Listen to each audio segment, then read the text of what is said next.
aya a office ni andu anini muno kuringana na hierarchy ya leadership. Correct.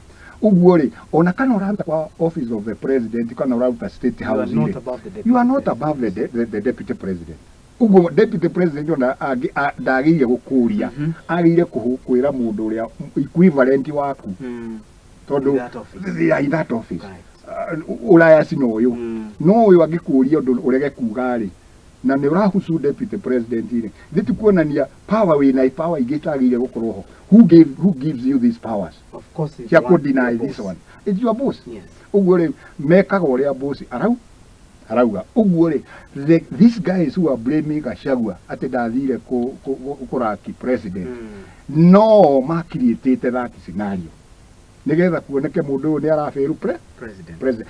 It can never happen ati deputy president no age guthie kuraki president akiingira na niwe wa mutwarite agithie. It's not possible. That's a good one. It's not possible.